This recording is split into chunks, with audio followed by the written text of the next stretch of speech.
So, you want to have this conversation early. You never want to go through this entire card with the customer at once. Why?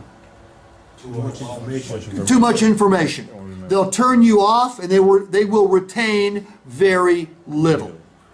You want to be dropping this on them in bits and pieces. I'm going to show you how to do it during an early trade walk. I'm going to show you how to do it during a needs analysis. I'm going to show you how to do it when you're showing them the vehicle.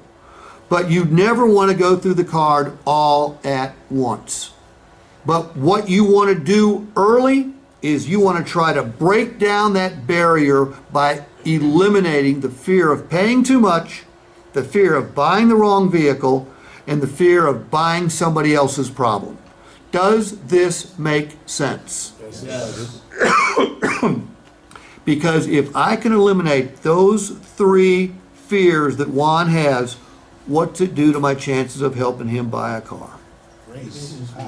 It goes up high. And you noticed I said helping him buy a car. I've changed my language.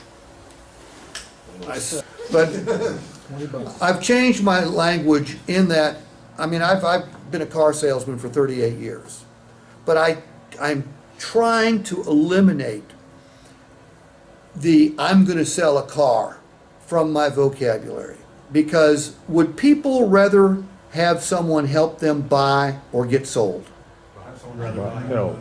They would rather have someone help them buy a vehicle. And I learned this from a salesperson in St. Louis, 17 or 18 year guy, very good salesperson. And when we were role playing, he looked at me, and he looked at the camera and said, you know, I've been doing this for 19 years. The first 17 I sold cars, the last 2, because of the massive movement to online shopping. Now all I do is help people buy cars. And quite frankly, it's a way more pleasant experience for me and my customers. He says this to every person he meets. And the people in the room, the people that work with him on a daily basis, they said the son of a bitch says it every single time.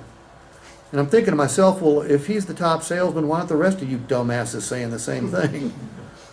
But does it make sense? Would a customer like to hear that? Yes.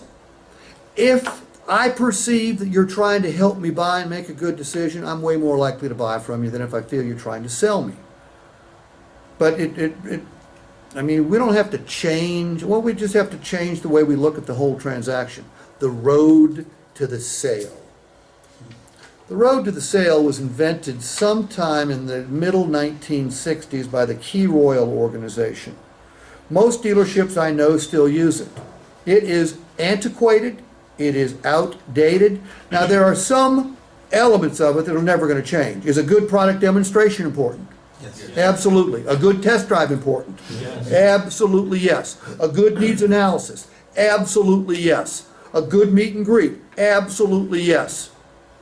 But I'm not sure we need to do them in order, because some customers come in different stages. I mean, if a customer has been on the internet for like 3 weeks and been to 2 other dealers, that customer, I'm not going to treat them the same way I would someone who was, you know, if I was the first store they were visiting. We have to be more flexible. Is rapport important? Yes. Are all the things I've mentioned earlier important? Yes. But the most important thing is to get the. If I can't get you to write up, can I help you buy a car? Look, I'm still working on that language. No. I'm going to do everything I can to get everybody I can to write up, because without a write-up, there is going to be no exchange of value, meaning I'm not going to get money and they're not going to get a cool new car or used car. There's no meeting of the minds. Well put.